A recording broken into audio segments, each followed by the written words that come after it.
Okay, now we're going to learn how to create wedges. First thing we're going to do is create a topnet network, topnet, dive inside, and type wedge. This is simple and very amazing, efficient. So what you're going to do, we know we have 14 different containers. So type 14 in the wedge count and create an attribute. This attribute, you can call it anything. I'm going to call it container. And I know it's going to be an integer, right? Because box 1 is just box 1. It's not box, there is no box 0.75, right? It's 14 containers, and each one has an integer number. So we're going to go from 0 to 13.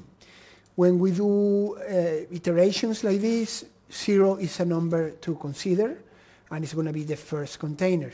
And if you go back here, because we're going to put our attribute here, you know the first single pass is 0.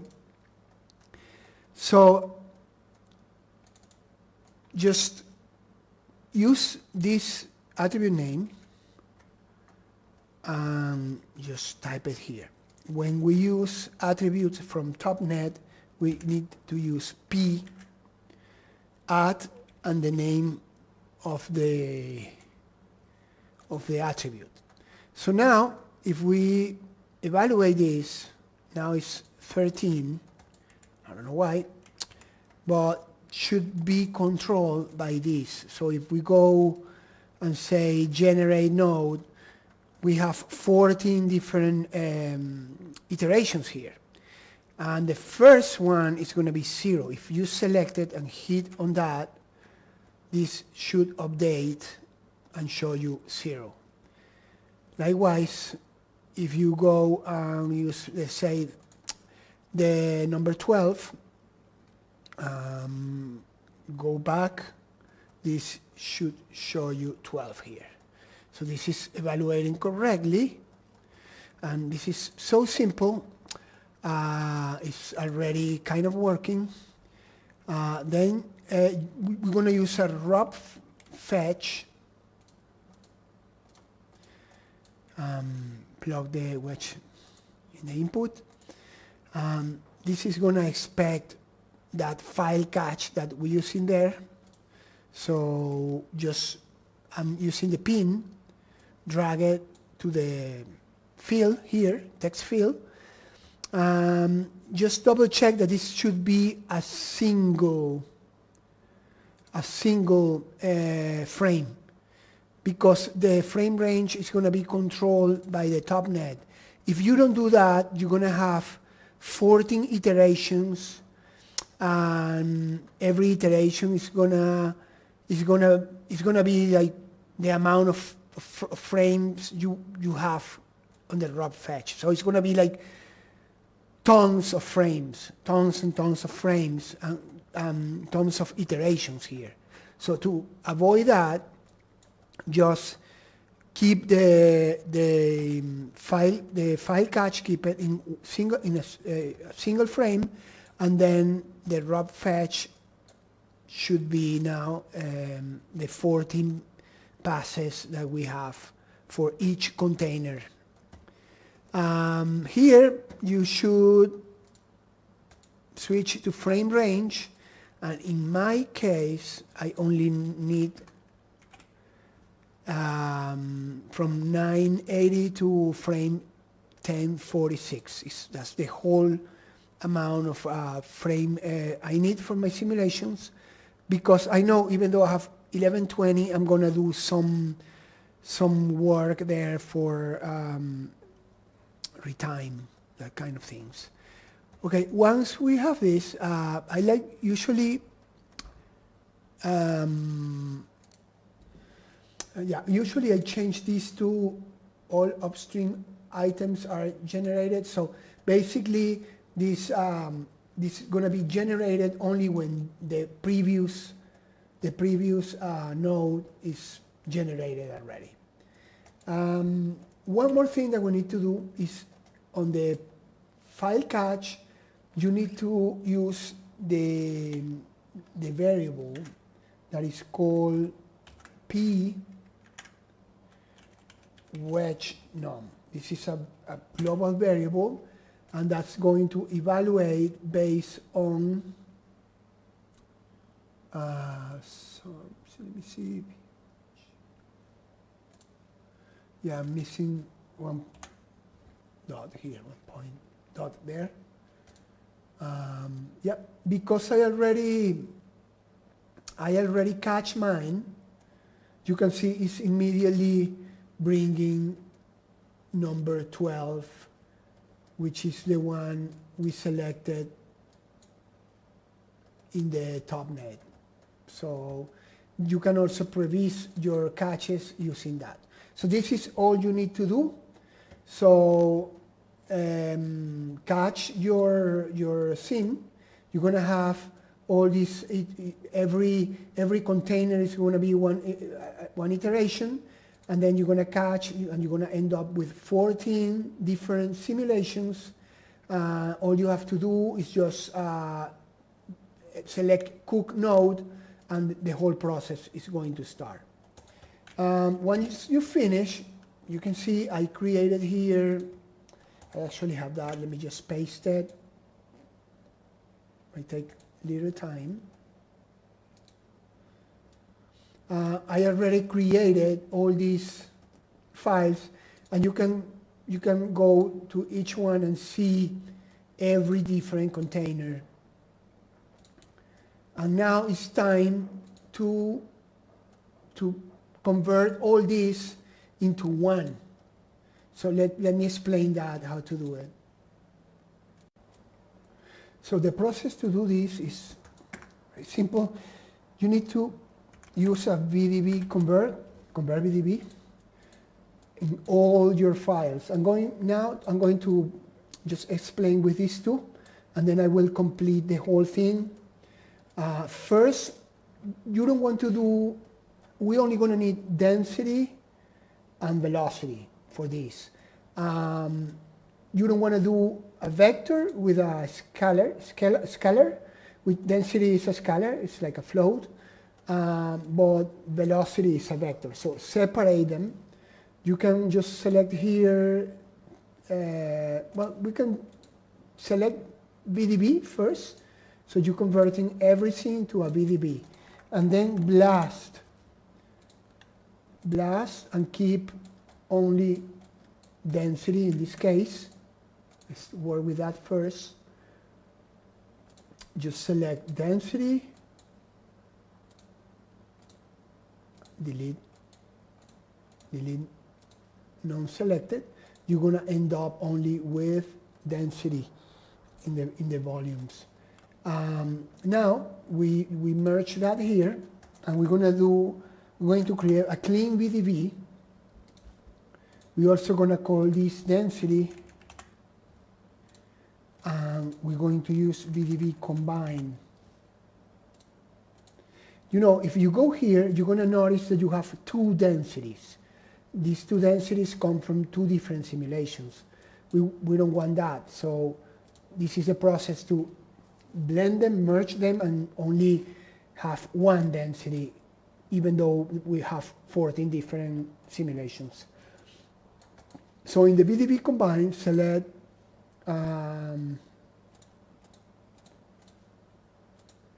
density in the group A and density in the group B. And what you're going to do is flatten all B into first A, and then use add as the operation.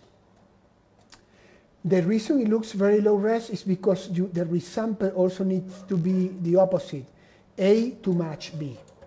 And that way, you're going to have this combination, and then you can see that now density is only one. So I'm going to do the same for all my files here, and then I'm going to explain how to do velocity. Okay, here is combination of all densities from 14 different simulations. You can see it's a nice thing going on here. Now let's work on the velocity. Okay, I'm duplicating all these same blasts that I did. I'm duplicating here. Instead of keeping velocity, I'm keeping the 3 values of velocity. Instead of keeping density, I'm sorry. So now I have vel x, vel y, and vel z. So 3 floats, right? If you click on information, you're going to see that you have the 3 different velocities flow that creates the vector. We don't want that. So we need an extra step here.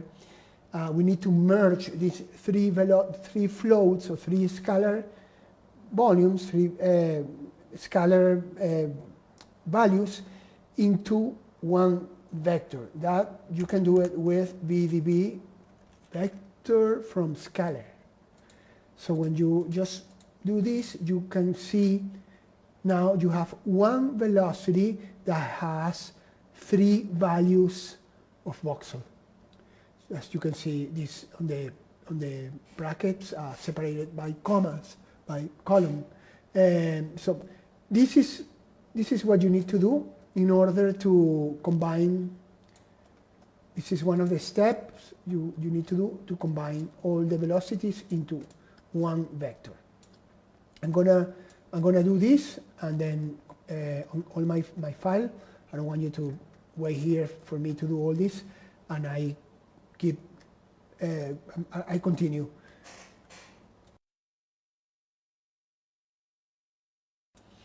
Okay, I have all my VDB vector to merge. One thing that is important to avoid errors when you do this operation is to convert this in the velocity type. Just double check. This is a displacement velocity acceleration, because when you create your VDB here, you also need to select that. So this is not a float, as we know. This is a vector float.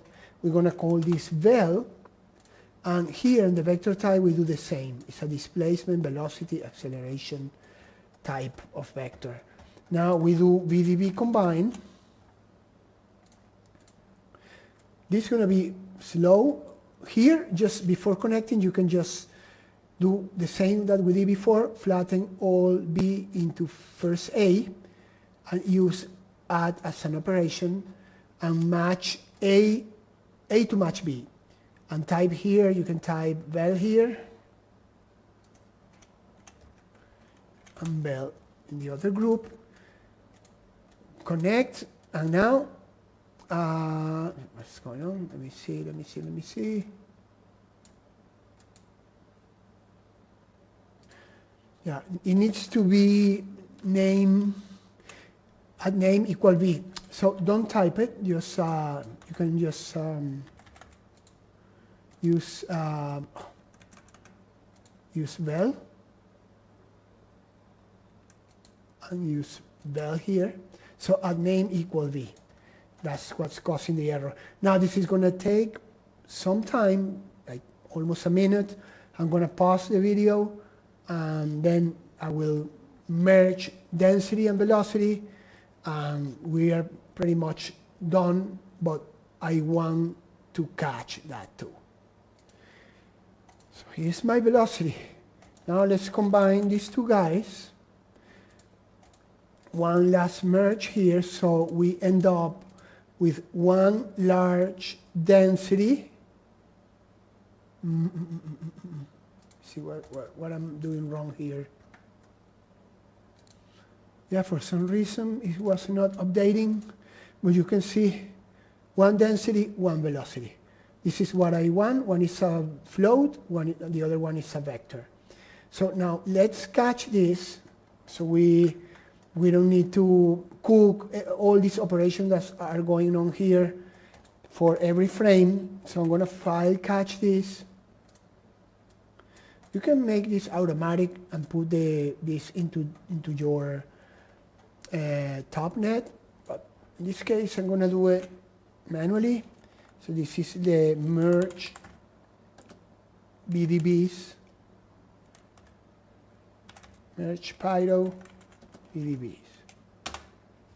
Okay, I'm going to catch this, and we start looking for a look.